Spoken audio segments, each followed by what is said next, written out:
So today what we do is we take the next step, which perhaps is the most tricky step, I would say. Not tricky, we enter into recursion.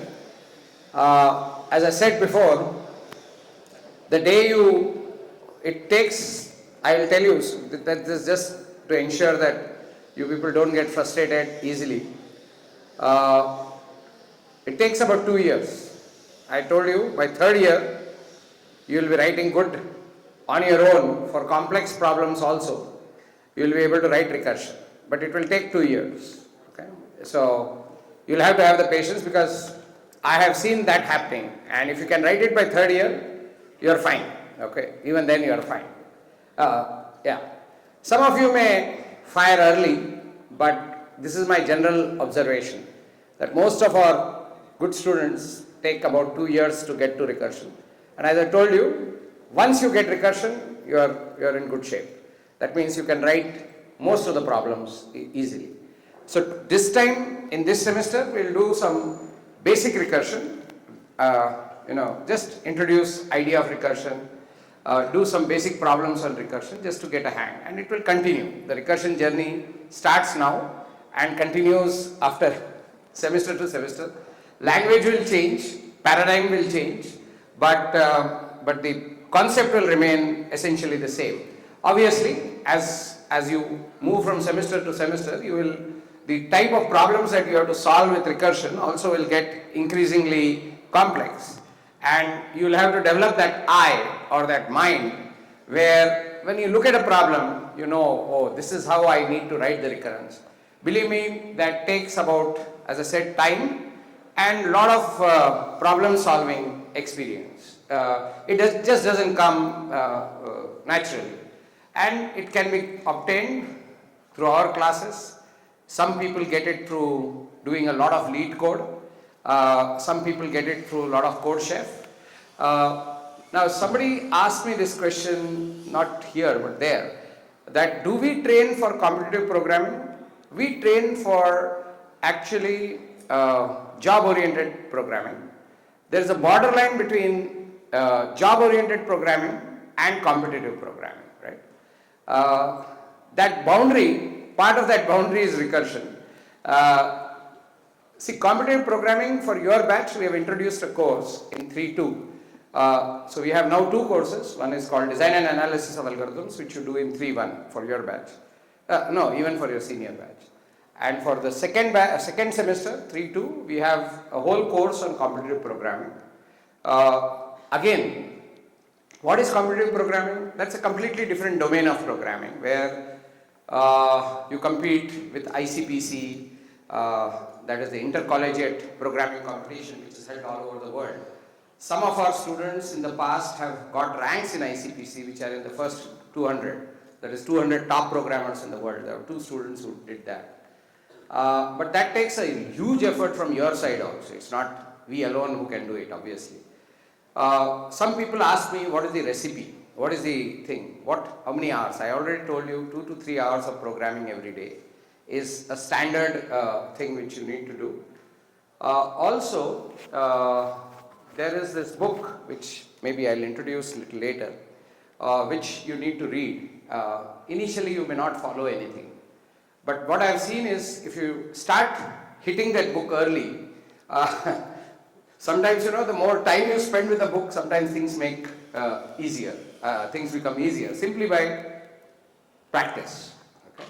That also is a solution. It's an accepted solution. Anyway, so we will talk about that. But so we are from our end formatting the syllabus considerably, so that we bring in more competitive programming, more programming into your syllabus. And so essentially what we are doing is second year and third year, not so much second year but third year, it's competitive programming and AI/ML. So we have tried to remove everything out in the new syllabus. So let's start with recursion. First, what is recursion? To recurse is to call oneself again and again. Okay? In context of a function, it means calling the same function again and again with different kinds of parameters. Okay? I'll give you a more specific definition.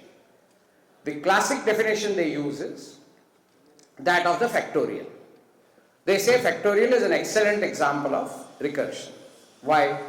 Because if you have to do factorial of 5, you can't do factorial of 5 unless you know the factorial of 4. I would not say unless. You can calculate the factorial of 5. If somebody tells you and whispers in your ear, what is the factorial of 4? Then you know. If somebody tells you the answer for factorial of 4, you just have to multiply it with 5 and you get the factorial of 5. This is implicit, isn't it? This is all. Everybody knows what is factorial, no? Okay. So, for those of you who don't know what is factorial, factorial of 5 is 5 into 4 into 3 into 2 into 1. Okay.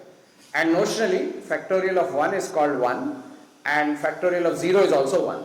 Okay. That's a notional assumption. Nobody will ask you to do a factorial of 0. So, factorial of n, any number n, is n times the factorial of n minus 1.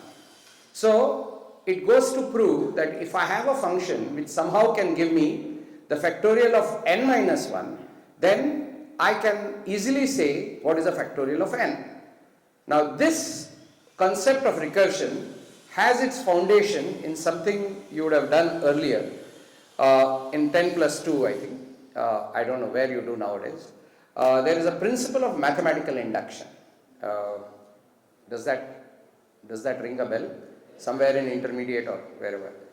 You would have studied what is called principle of mathematical induction. Now I am just going to reiterate that principle first because the foundation of a recursion is based on that principle, the principle of mathematical induction. What does the principle of mathematical induction say? That for a given function or for a given problem, if you know the solution for n is equal to 1, okay, you should be able to determine the solution when n is 1. That is for single item that you are able to calculate the solution. First point in mathematical induction. Second point in mathematical induction is you assume that you know the solution for n minus 1 data. I am making two assumptions now. I am making two statements, I am repeating. You already know how to compute f of 1. F of 1 you know. Now how do you know? You know. No argument. You just know what is f of 1. Like factorial of 1 is 1. Okay? You don't need to prove it. You don't need to have any theory behind it. You just say factorial of 1 is 1. Okay? Then you also pretend. The important thing in factorial or in recursion is to pretend a bit. Pretend means assume. So you pretend, now I am using layman language, I am not using the principles of mathematical induction. You pretend that you know how to solve the same problem for n minus 1 items of data. Now you know the solution for 1 and you know the solution for n minus 1. Now can you write the solution for n in terms of the solution for n minus 1, or sometimes it may be n minus 2 also. Okay. So yes, for a factorial, if I know the solution for n minus 1, which is f of n minus 1, I'll pretend that I know the solution for f of n minus 1, and then I'll say, can I express the solution of f of n in terms of f of n minus 1? Yes, I can. What is the solution for f of n in terms of solution for f of n minus 1? It is n into f of n minus 1, and that's it. That is what it is. So you know solution for the special case of n is equal to 1. In computer science, we refer to that as a terminating condition. So we call that as a terminating condition, where the recursion terminates when it reaches n equal to 1. So that is called the terminating condition. And then you also assume that you have solved the problem for n minus 1, and therefore can you produce a solution for f of n. So if you say the factorial, I will say f of n is equal to n times f of n minus 1. But if you take a completely different problem, which is also recursive in its nature, I would say the problem is something like this, Let's say, you know what are Fibonacci series, right? Everyone knows what is Fibonacci series. So the Fibonacci series starts at 0, then 1, then 1 again, then 2, then 3, then 5, then 8, and it progresses. Yes, no? Everybody knows what is Fibonacci series. Okay. So now let's think of Fibonacci series in terms of recursion. It's again very easy. Do you know the solution for Fibonacci of 0? Yes, 0. Now how do you know? I know. Assumption. Do you know the solution for Fibonacci of 1? I know. F of 1, 1. Are you with me? Fibonacci of 0 is 0. Fibonacci of 1 is 1 by law, by definition. These are called terminating conditions. What is Fibonacci of 2? Fibonacci of n minus 1 plus Fibonacci of n minus 2. Here you are pretending twice. What are you pretending? You know the solution for Fibonacci n minus 1 and you know the Fibonacci of n minus 2. Then can you write the solution of Fibonacci of n in terms of those solutions? Yes. It is Fibonacci of n minus 1 plus Fibonacci of n minus 2. Again I am using the concept that I am pretending. Do I really know how to do Fibonacci of n minus 1? No. Do I know how to do Fibonacci of n minus 2? No. But I will pretend, I will assume that I know the solution for Fibonacci n minus 1 and Fibonacci n minus 2 and I will express the solution for Fibonacci of n using those two. Here you are using Fibonacci of n minus 1 also and Fibonacci of n minus 2 also. In factorial we use only n minus 1. I am allowed to go back in time, but I am not obviously allowed to go forward in time. I can do any backward assumption and based on that we will derive. So this is essentially what recursion says. In other words, other way of expressing recursion is, if I want to solve the big problem which is n, do I know or can I pretend I know how to solve it for a smaller item, that is n minus 1 and then, or n minus 2 in case of Fibonacci, then can I write the solution for n in terms of n minus 1. Now you'll ask, but who told you that you know how to do f of 4? When you said factorial of 5 is dependent on factorial 4, do you really know how to do factorial 4? No. But I know how to write the equation for factorial 4 in terms of factorial 3. And I know how to write factorial 3 in terms of factorial 2. And I know how to write factorial 2 in terms of factorial 1. And factorial 1 I have assumed. Correct? So every function makes an assumption of its earlier till it hits a terminating condition where you don't make an assumption, where you start citing the truth. Fibonacci of 0 is 0. Fibonacci of 1 is 1. This is law. So those are called the terminating conditions. In case of factorial, factorial of 1 is 1. Law. There is no proof. You don't need to prove. So the key is to spot those terminating conditions and then write the recurrence relationship. What is the recurrence relationship? N into factorial of n minus 1 is a relationship. Fibonacci of n is equal to Fibonacci of n minus 1 plus Fibonacci of n minus 2 is a recurrence relationship. So in essence, what is a recurrence relationship? Whenever I can express a problem of size n in terms of a problem or a solution for a problem of size n minus 1 or n minus 2, then we say it is recursion. So I am expressing the solution of a bigger problem in terms of the solution of a smaller problem. And if I can do that, it becomes recursion. Now you will say, why is this such a big thing that I need? I understood it in the last 5 minutes, 10 minutes.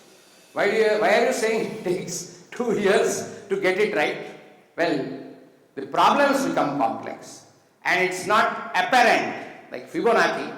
Even a small child with little precocious brain, somebody in class 10th or class 8th, if you tell him how Fibonacci works, he'll understand that equation. Same thing with factorial, correct? These are very easy to spot recurrence relationship. Where the talent comes and expertise comes, which takes time, is when the problem is complex, how are these recurrence relationships actually understood? And that requires insight. And that insight requires two things: a certain amount of intelligence and a considerable amount of practice. Unless you solve 100 or 200 problems, generally we set the standard as 300. It is 300 problems before you start seeing the insightful recursion. Okay? Some of our students in third year, fourth year disagree, who have gone through Amazon and all. They say, no, 300 is what you did. We sat back and did another 200 or 300, which is true. So somebody takes 500 problems, somebody takes 300 complex problems to do there. But it is worth going there, and we'll take you there. But right now, what I'll do is, I'll open a practice question. Just let's write simple recursion to start with. Let's see how it goes, and then we'll start expanding the problem domain one step at a time.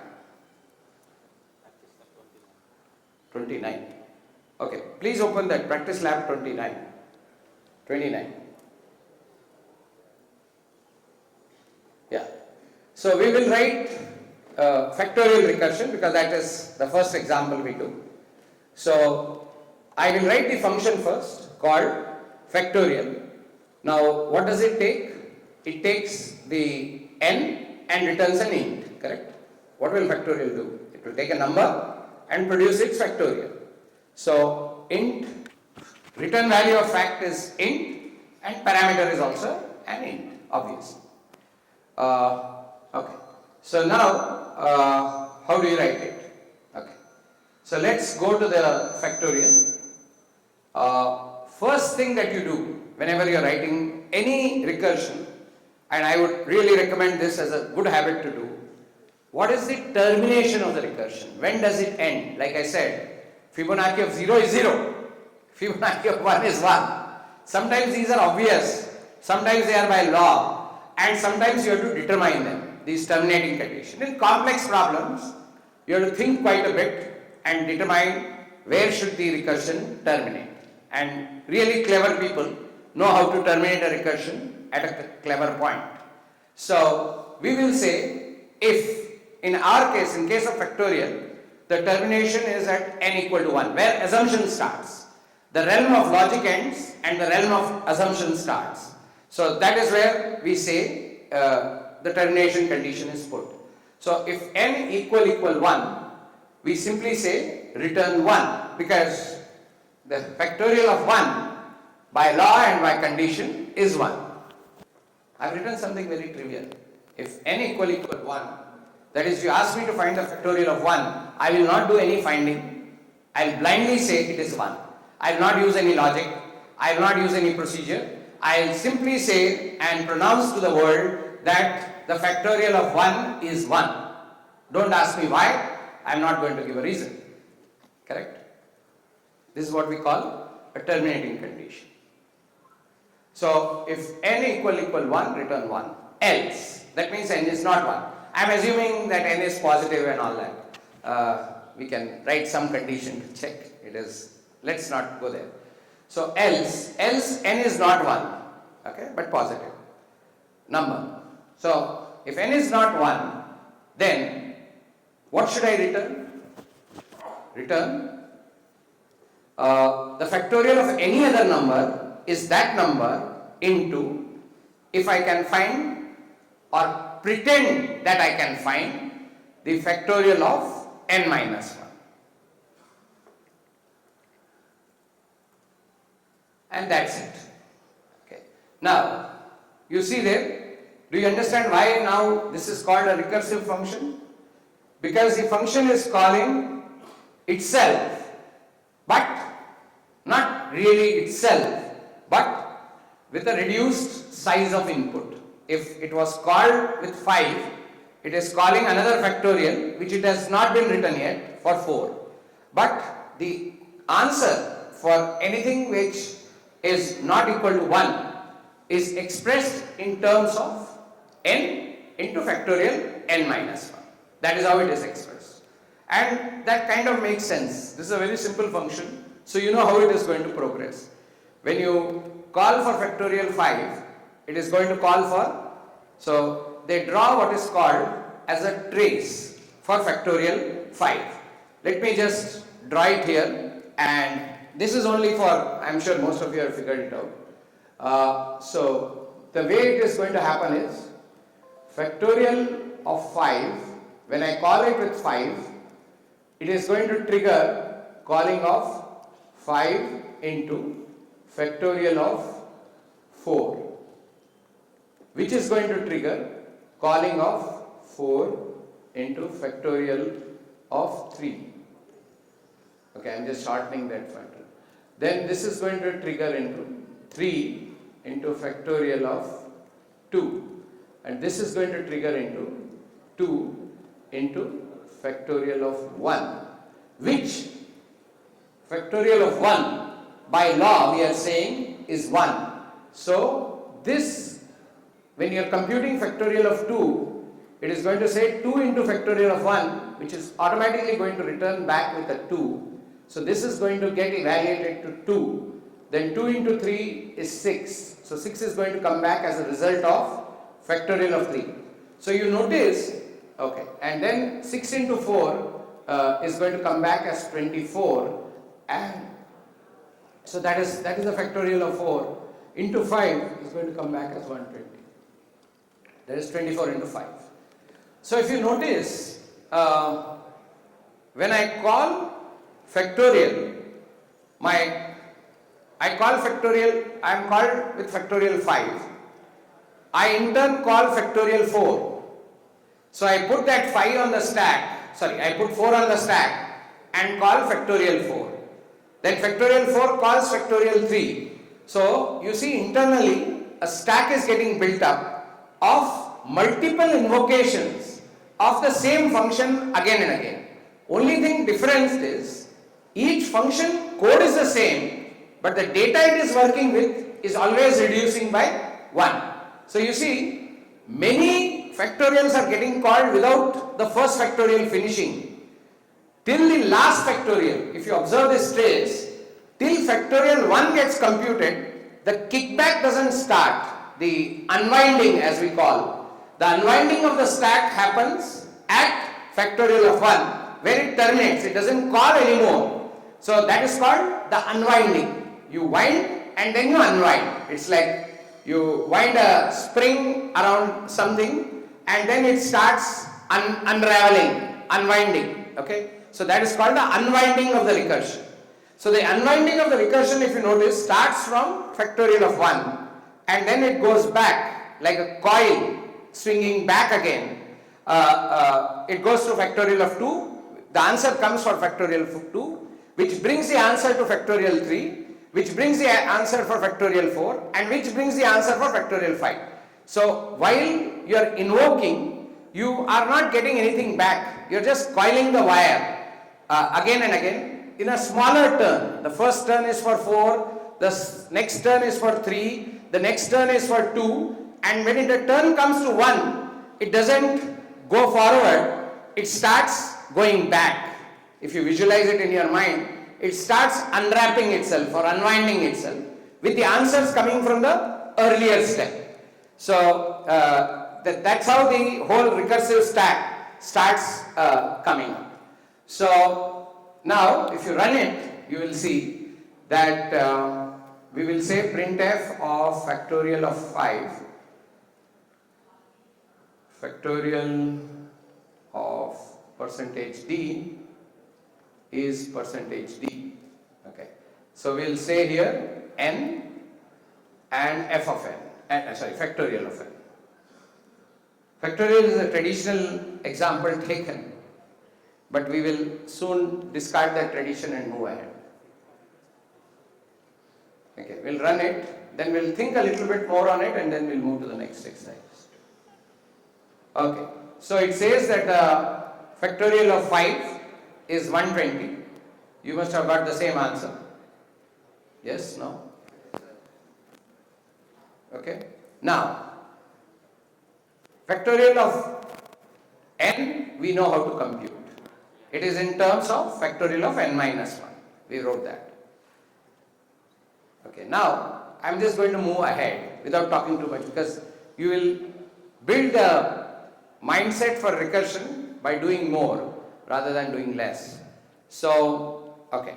So let's start with something which is something which you have done earlier, but we are going to do it in a recursive way. Okay. So let's try and write this function, which is written in a recursive way. You have written it probably in a non-recursive way. So let's start with a simple function called sum of elements in an array. You are with me? We are going to count the sum of elements in an array, but we are going to use recursion. Yes? No? Okay. Since this is the first time you are writing on your own, I will give you the signature of the recursive function. So, can you take it off? Practice lab 30, please. Keep factorial where it is. Let's go to practice lab 30. Be bigger. Okay, we are going to write a function called sum of elements in an array. So we'll call it getSum. Okay, let's call this function, which we are going to write it recursively as call it getSum. GetSum. What does it do? It takes two parameters. First is the array, which can be a pointer also. Remember, we talked about array and a pointer being two versions of each other. So we'll call it int ARR or int star ARR. Okay. And remember, in C, whenever you pass an array of integers other than strings, you need to pass the size. For strings, you don't need to pass the size because the \0 will tell you where the string ends. But for arrays, there is no such thing. So when you are passing integer arrays or float arrays or some other arrays, you must compulsorily pass the size of the array. So we'll call int s size. Okay. Now, let's think about how do I get the sum of elements using recursion. Now, you know how to write a regular sum, right? You go element by element, add it up and produce the sum. That even a small child can do, correct? So that is not what we are writing. We are writing it using recursion. Recursion obviously means that we have to call getSum again with a different data, right? So we have to call getSum again. Yeah. So how will we do it? Now, I would like you to think of getSum. This is where I said takes time, intuition has to develop. But by practice only intuition will develop. Now think with me. I want to produce the sum of 10 elements. Let's see. Just think, forget logic first. Forget programming first. Think logic. Imagine that you have to produce an array of, sum of 10 elements. Okay. What is the terminating condition here? When the array consists of only one element, when the size of an array is 1, can you tell me what is the sum? Whatever is ARR 0, correct? If your array contains only one element, you are with me? If the size of your array is only 1, then what should be the sum? ARR of 0. It can't be anything else, no? If your array has only one element, what will be the sum? It will be ARR 0. Does not require rocket science, correct? Okay.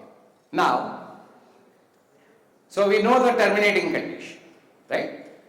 We know that when we reach n is equal to 1, size of the array 1, we are not going to do any computation or anything. We are just simply going to say it is ARR of 0 and be done with it. There is no more logic, no more procedure, no more process.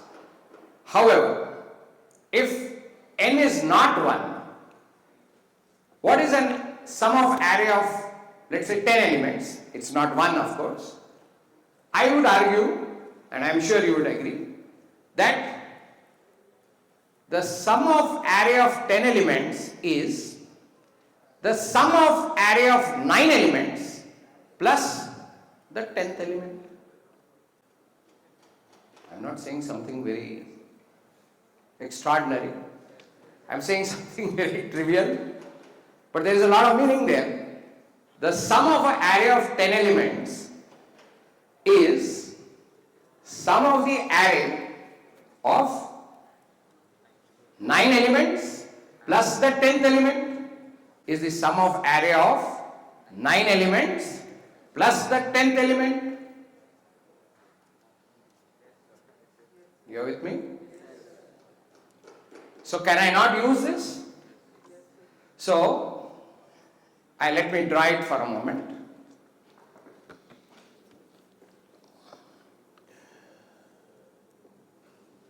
If you ask me what is the sum of these elements, which is 10, I will say it is the sum of these elements plus this element.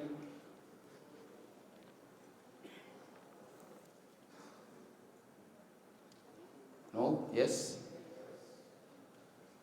Bas? That's all? Have I not expressed my n size solution? So this, if the size of this is n or 10, the size of this is 9. If I know how to solve this problem, then I know how to solve the big problem also. Correct? Because if I have solved what is the sum of 9 elements, if I add the 10th element to it, I would have solved the array of 10 elements or n elements. Okay?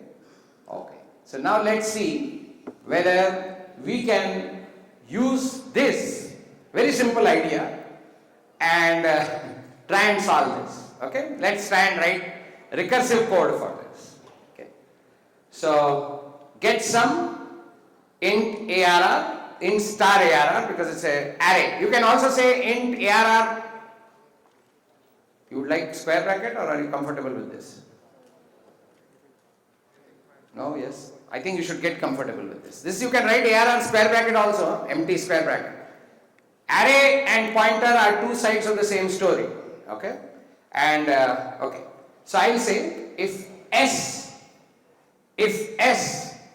equal 1, S is the size of the array. S equal 1. You are with me? If S equal 1, return ARR of 0. Am I right? Wrong? I simply return ARR of 0. This cannot be any other answer, no? What answer can be? So return ARR 0, I am correct. If the array has only one element, the sum of the array is only that whatever element is there. Correct? Else.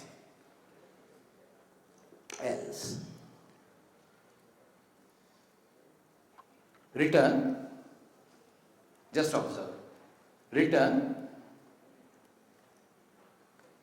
ARR of 0 plus ARR of 0, that is the first element, plus, can you complete that for me? Get some, get some, open bracket, what is my first parameter? I have to move my ARR one step ahead. Do you agree? Right now ARR is pointing to the first element. The name of the array is the address of the first element. Agreed or not? We talked about this earlier. So right now ARR is pointing to the first element. You agree? Now I have already absorbed the first element here, ARR 0. So get sum of ARR plus, or rather I should say plus ARR, because I have to move ARR ahead. You are with me? When you move ARR ahead, what happens? ARR points to the first element in the array, not 0. I mean, meaning second element. Index 1, correct. Yes? I just have to advance ARR. Okay. Else, I have to say plus plus ARR, because I have to first advance ARR, move ARR ahead, push it ahead, so that now ARR points to element number 1, which is the second element in the array, okay, at index 1. Agreed? And what should the second parameter of getSum be? I have obviously reduced the size of the array by 1 because I have consumed the first element into the sum. So the remaining elements are how many? Now the getSum has to get me the sum of only 9 elements, right? Not the 10 elements. So I have to say S minus 1. Wait. Is everybody buying this? Return ARR 0. Yes. ARR 0 because I want size of the array is not 1. If the size of the array is 1, I have already finished that treatment, right? So I am saying now, if S equal to 1, return ARR 0.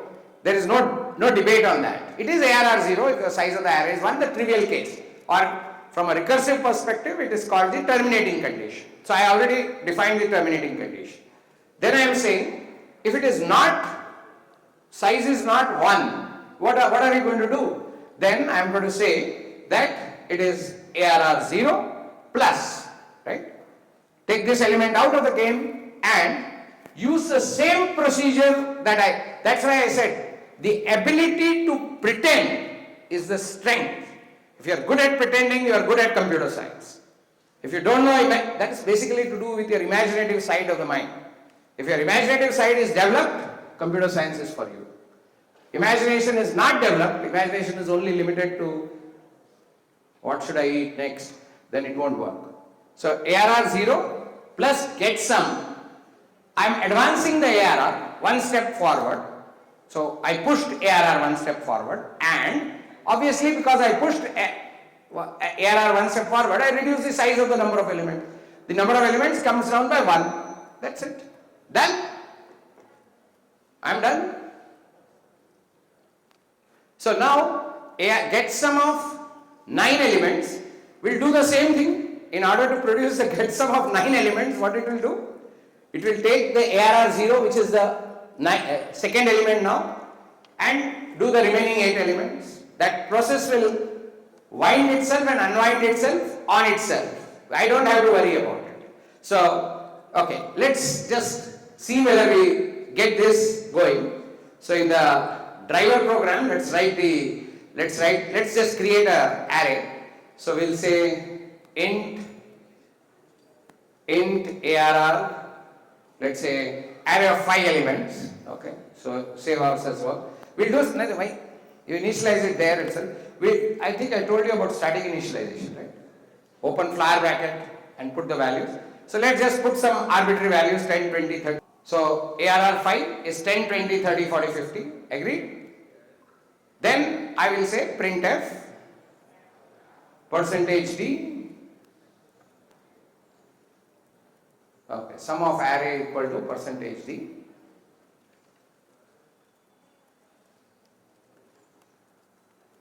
And getSum ARR, comma 5. Agreed? ARR 5 no? What is this? The array, first element of the array, ARR is pointing to that, and 5. Achha, it can be called ARR, you can call it something else also. It's a formal actual parameter gets copied into formal parameter. Okay, it need not be the same both places. Okay, we call it array here and getSum array, just so that you don't get unnecessarily confused. And the formal parameter is ARR. The actual parameter is ARRAY array. Call it whatever you want. Okay, so let's run it and check.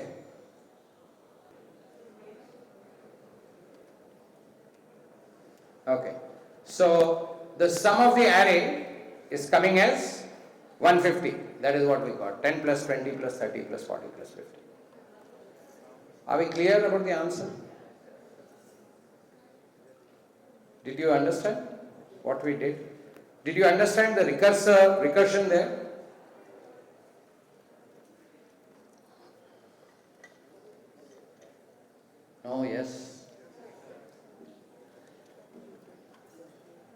I don't know. Okay, let me still walk through the function. It's not complicated at all. We're going very slow. Pretty logical and pretty clear. It's based on the foundation of maths, mathematical induction, which says if you know the solution for n minus 1, you can write the solution for n and the solution for n equal to 1. Okay, we are assuming the same logic. If s equal 1, then return ARR 0. Otherwise, that is, if it's an array of one element, just return ARR 0. And else, if it is not 1, the size of the array is not 1, the only thing you need to do is take the ARR 0 outside, take it separately, and whatever the remaining elements, use the same function to work on the remaining elements, because it is a recursive problem.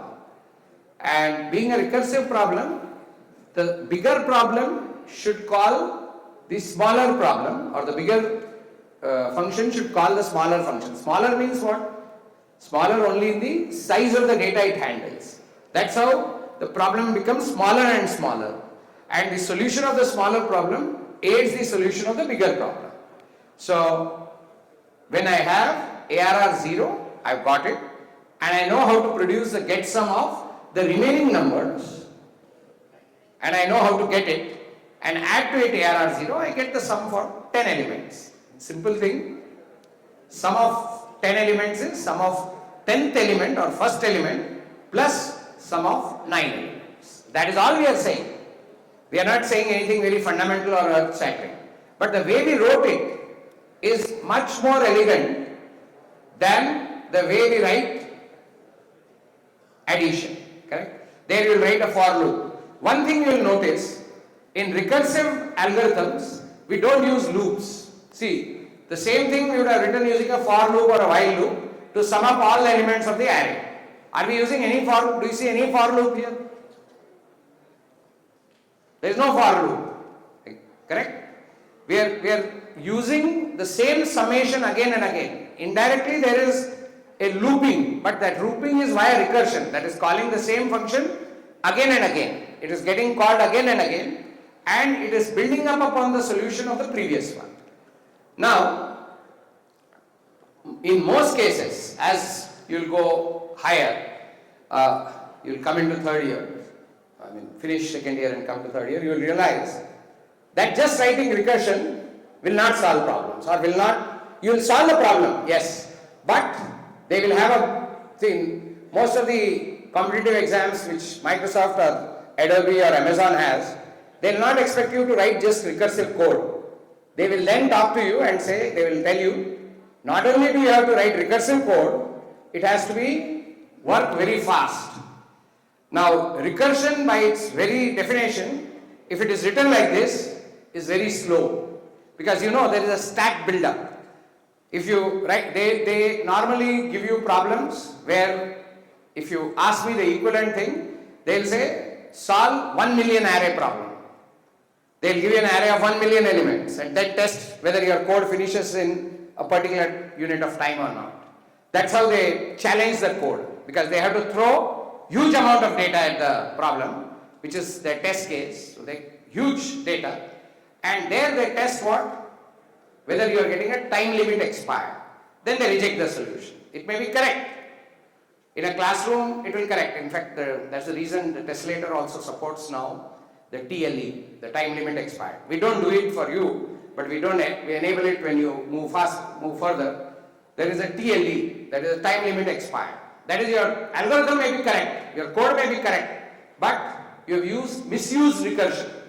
Now, misuse recursion means, okay, I will give you an example at this stage so that you understand. The idea is to start developing you from this stage.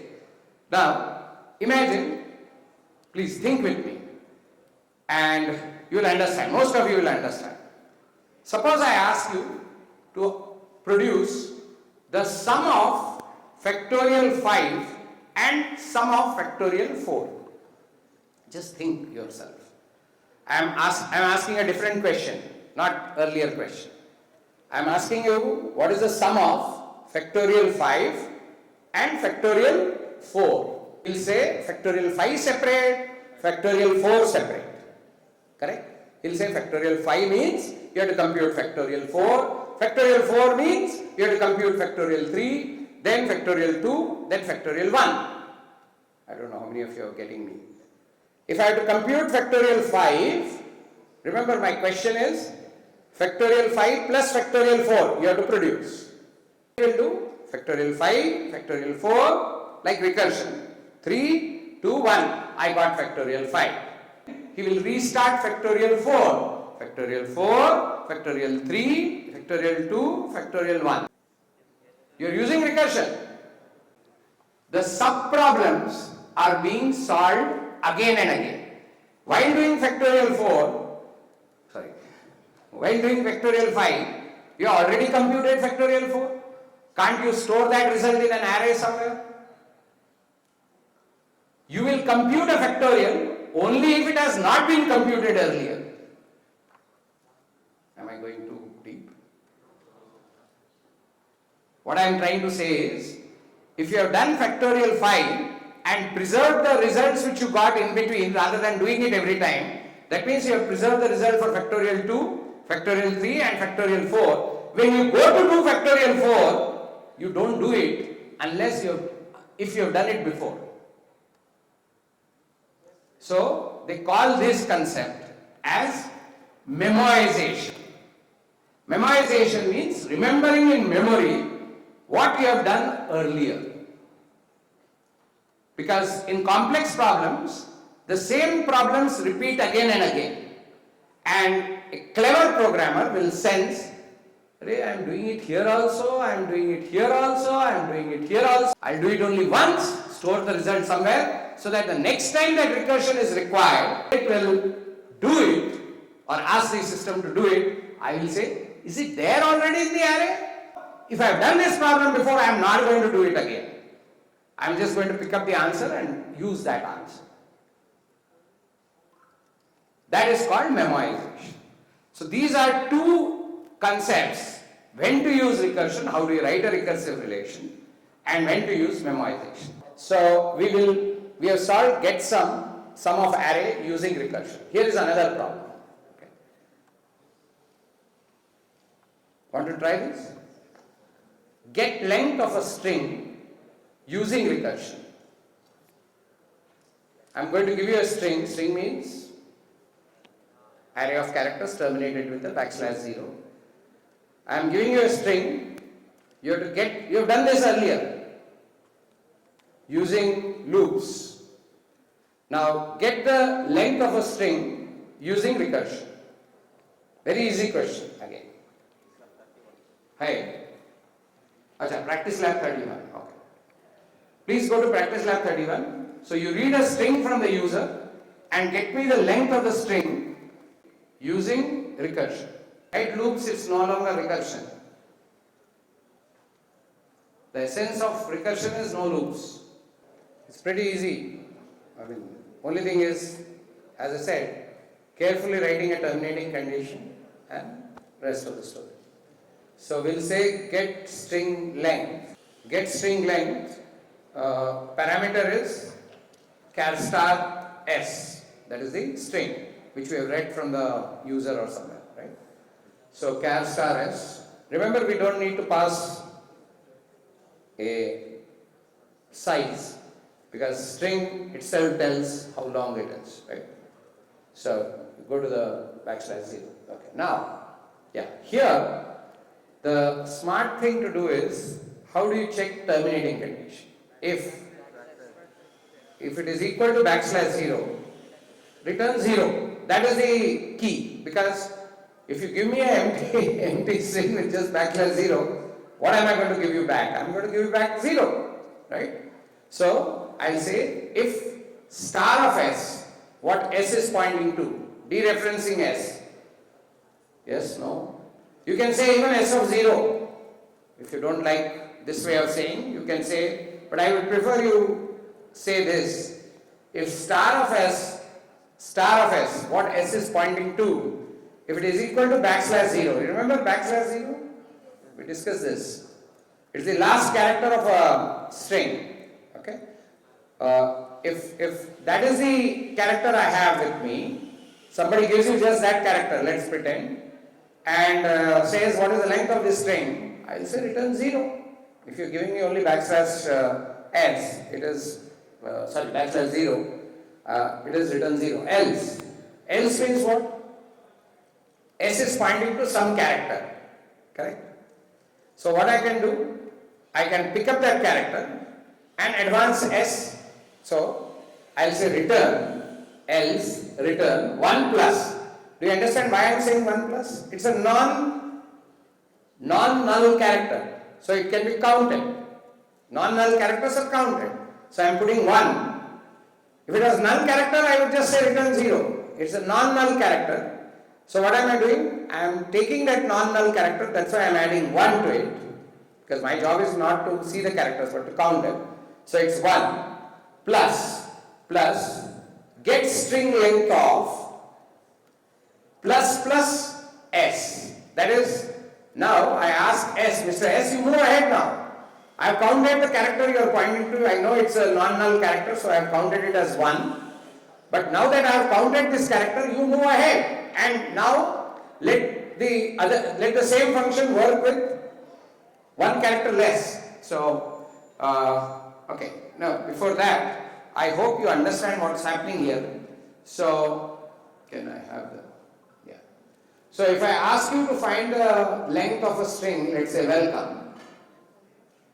First, what I'll do, I'll check whether it's a end character. Because remember, at the end, the way it is stored, the way it is going to get stored is W, E, L, C, O, M, and E.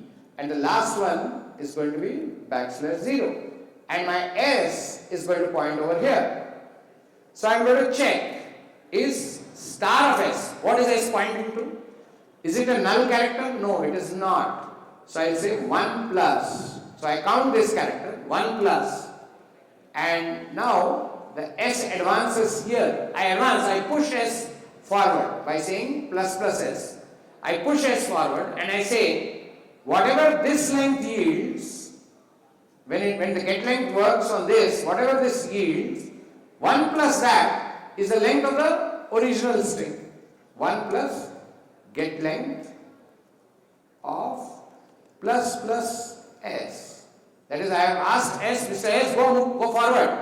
Start from here, and now whatever the number of characters which are there here, whatever the length you get here for this, plus 1 or 1 plus is the length answer, is the get length of S.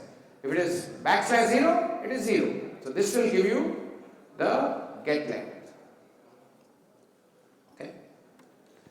It just requires a little thought ahead and you get it. First, hold your hands from writing loops. Okay. Think recursively. And doesn't matter, takes time to think recursively. Some of you will get it, some of you will take time. So printf, length of string is equal to %d, length of string equal to %d, and we will say get string length. You can initialize it like that, or you can do a scanf with %s to get the data. That's up to you. We have hard coded it. Get string length of strarr. So see this. Now we'll write it. Now we'll run it. So the length of that string welcome is 7. Obviously we don't count the backslash 0. Is it clear? Now, are you getting some hang about recursion? No? Some of you are. It's fun. It's a lot of fun. One thing about recursion is, sometimes, you will see people have written code of 100 lines and a smart recursive programmer comes in and writes that same code in about 5 to 10 lines. and then puts in memoization and improves the performance. That guy who has written huge code looks like a jackass. That's elegance.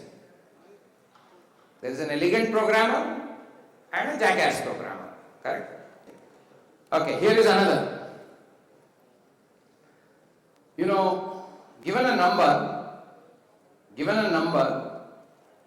let's say 1, 2, 3, you have to find the sum of digits of that number using recursion.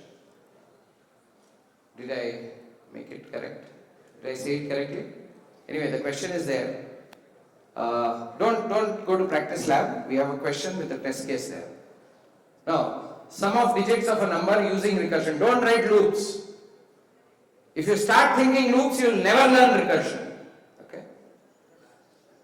For loop, while loop, no loop. Don't think of loops. Think of smaller problem, bigger problem.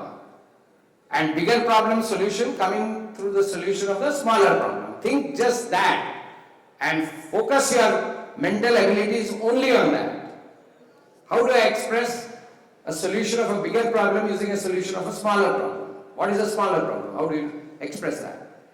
Okay, so this is a sum of digits problem. Sum of digits is a very common problem. So sum of digits, if you say 1, 2, 3, what is the sum of digits? 6. 1 plus 2 plus 3. Agree? Understood, no? Okay. So the question which is there, okay, we have started that. It is sum digit REC.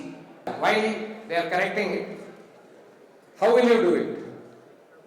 So, sum of digits of 123 as a number is sum of digits of 1, 2 and add to that sum of 3. That is 3. So what will you do? In one step of the recursion, you will extract that number till the number is not 0, right? If it is 0, you will return 0. Right? So you will extract 3. From 123, how do you extract 3? You do modulo 10. No, modulo 10 will give you what? 3, no? Yeah. So you do modulo 10 on 123, you will get 3. Am I right? What will remain? 12. How will you get what is remaining? Divide by 10. So if you divide by 10, you get the remaining number. And how do you get the last number? By modulo. And when do you stop? What is the terminating condition? When you can write like this, when n is less than 10. Yes, no? That could be a terminating condition. If I give you a single digit number, the sum of number is that number itself. So if n is less than or equal to 10, no, not less than or equal to 10, less than or equal to 9, okay, or less than 10, then you say whatever that number is. That is your terminating condition. Agreed? So now you know the terminating condition, you know how to write the recursion. Let's shoot it. See whether you get it. Yeah, just refresh your screen and you'll have that question. That has a test case. Can you see it? Okay, this is also fine. Little bigger. So I'm just going to walk through the solution. Somebody has written it. Looks correct. Let's walk through it. So sum of n in 10 into digit equal to 0. Do we need that? I don't know. Okay. If n less than or equal to 9, it is trivial. If I ask you sum of digits and give you a number 8, you will say answer is 8. There's no earth-shattering thing there. So if n less than or equal to 9, return 9, else he is extracting the digit. So you say digit is equal to n modulo 10. So the last digit falls off. So if it is 345, the 5 falls off. It falls into digit and then n is equal to n by 10. So the n becomes smaller. Remember, when we go for the recursion, smaller problem only we have to give. So the problem has to become smaller. So we are having now digit plus sum of n of n. That's it. So this digit which we just extracted plus sum of the remaining digits will give us the sum of n digits. So this is perfect. So return digit plus sum of n time, n as a parameter. So that will give us that. This is a classic problem which is solved using recursion. So logic is very simple. If the n is less than 9, just return that number. That is a terminating condition. And if it is not, cut the last number, take it separately, and ask the same algorithm to take the remaining number and produce the sum of digits of that. Sum of digits of that plus this number is the total sum of digits, and that's how it works. Okay? So this is, as I said, a classic case of applying recursion to sum of digits. So we have seen about 3 or 4 questions of how to do sum of digits, how to do recursion. In the next session, we'll do one more round of recursion, and on strings and arrays and all this, and then come back and resume from, then we would have developed some idea of functions. Then we'll go back to structures, unions, and go forward. Okay? So, okay, we'll stop here.